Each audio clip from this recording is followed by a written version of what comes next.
Yo les amis, aujourd'hui on va présenter un nouveau personnage d'Inazuma Eleven et pas des moindres puisqu'il s'agit de Jude Sharp. Avant que la vidéo commence, juste t'invite à t'abonner si t'es nouveau sur la chaîne et à activer la cloche de notification pour ne pas rater mes prochaines vidéos. Comme je l'avais rappelé dans la vidéo de présentation d'Axel Blaze, Jude Sharp est l'un des 3 piliers de la série Inazuma Eleven avec Mark et Axel. Alors Jude est un joueur d'apparence plutôt calme et il est très difficile de deviner ses émotions à cause de ses lunettes. Connu pour ses tactiques imparables et son sens de l'observation aiguisé, Jude Sharp est sans doute le plus grand des stratèges d'Inazuma Eleven.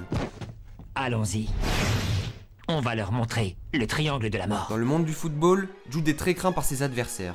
En effet, puisqu'il s'agit du capitaine de la terrifiante Royal Academy, l'équipe 40 fois championne d'affilée. Au début de la saison 1, la Royal Academy organisa un match amical contre les Raymond dans le but de recruter Axel Blaze, un joueur de talent. Le match fut une véritable démonstration de la Royal qui jouait contre une équipe à peine créée. Axel ne venait pas sur le terrain et Jude commençait à s'impatienter. Pour provoquer une réaction d'Axel, ce qui arriva par la suite, Jude met une tactique implacable. Bourriner le gardien adverse de boulets de canon afin de le mettre à terre. Mais il fut bien surpris quand même que le gardien adverse se releva encore et encore après chaque coup reçu. Il ne le savait pas encore, mais ce mystérieux gardien au bandeau orange allait changer sa vie.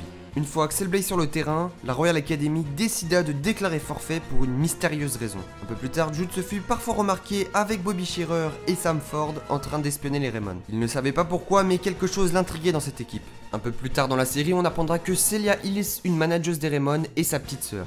Mais vous allez me dire, pourquoi est-ce qu'ils n'ont pas le même prénom alors? Eh bien c'est très simple, Celia et Jude ont été séparés très jeunes à cause de la mort de leurs parents, ce qui explique le fait qu'ils ne portent pas le même nom de famille. Après cela, Jude n'essaya même pas de recontacter sa sœur, il pensait qu'elle l'avait oublié. Mais c'est lors du match de la finale des qualifications du tournoi Football Frontières que Jude et Celia ont pu enfin se retrouver. Car en effet, cette finale opposait Raymond à la Royal Academy. Lors de ce match, Jude et ses coéquipiers apprirent les atrocités que faisait Redark, leur entraîneur, pour que la Royal Academy l'emporte. Ils décidèrent donc d'arrêter de lui obéir et de jouer ce match loyalement. Au terme d'un match acharné, la Royal Academy perdit le match face à Raymond et en prime, Jude se blessa lors de ce match. Mais ce n'était pas le dernier espoir pour la Royal Academy puisqu'elle fut quand même qualifiée pour la suite du tournoi grâce à sa victoire l'année précédente. Par la suite, lors du match des 8e de finale du Football Frontières, la Royal Academy fut battue à plate couture sous le score de 10-0 par le collège Zeus. À cause de sa blessure, Jude ne put que regarder ses coéquipiers se faire massacrer, ce qui fut une grande frustration pour lui.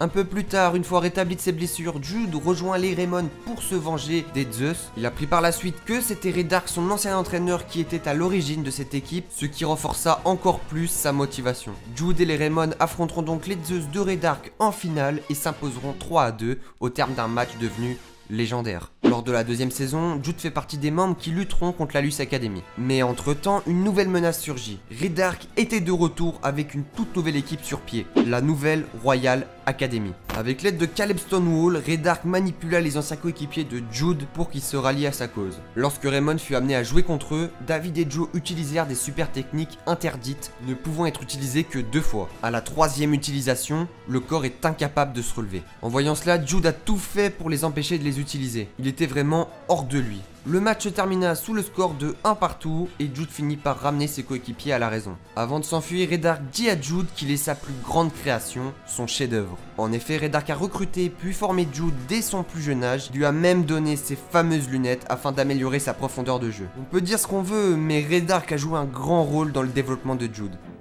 Mais ça, avec ces lunettes, tu auras une meilleure vision du jeu. Mais, monsieur, elles réduisent énormément mon champ de vision. Ah bon? Tu es sûr de ce que tu dis? Crois-moi, grâce à ces lunettes, tu auras une vision plus en profondeur des zones de jeu. Durant la saison 3, Jude est sélectionné pour faire partie d'Inazuma Japon. Il sera l'un des acteurs majeurs de la victoire de son équipe avec notamment Caleb Stonewall, le joueur qui avait manipulé ses amis auparavant. Jude a vraiment eu du mal à l'accepter en tant que membre d'Inazuma Japon à part entière. Mais c'est plus tard quand il luttera aux côtés d'Orphée avec Mark, David et Caleb contre l'équipe D de Redark, devenu un ennemi commun, qu'il finira par l'accepter. Durant le match avec Orphée, il utilisa le manchot empereur numéro 3 avec Caleb et Sam Ford qu'ils réalisèrent pour la première fois afin de battre Redark. C'est donc après ce match que tous les doutes de Jude envers Caleb ont disparu. Au final, Jude gagnera le tournoi FFI et sera sacré champion du monde avec les Inazuma Japon. 10 ans plus tard, dans Inazuma Eleven Go, Jude connut une grande carrière d'entraîneur. Il entraînera d'abord la Royal Academy, donc son ancienne équipe avec Sam Ford comme adjoint. Par la suite, il aidera Mark à entraîner l'équipe de Raymond en tant que coach adjoint. Et pour finir, après le départ de Mark, il sera le seul entraîneur de l'équipe et mènera Raymond à la victoire de la route du sacre. Maintenant, dans Arrêt Orion, donc un remake des premières saisons, Jude aura l'un des rôles majeurs de la série. C'est simple, dans ces 2 saisons, il a été premièrement le mentor d'Aizaki, l'un des joueurs principaux, mais aussi le tacticien d'Inazuma Japon, puis le recruteur d'Inazuma Japon. Et pour finir, il aura réglé le compte à Ishioshi Mitsuru, l'infiltré de l'équipe Inazuma Japon. Pour finir sur lui, Jude, non seulement d'être un tacticien et un leader hors pair, il est pour moi et restera le joueur le plus complet d'Inazuma Eleven.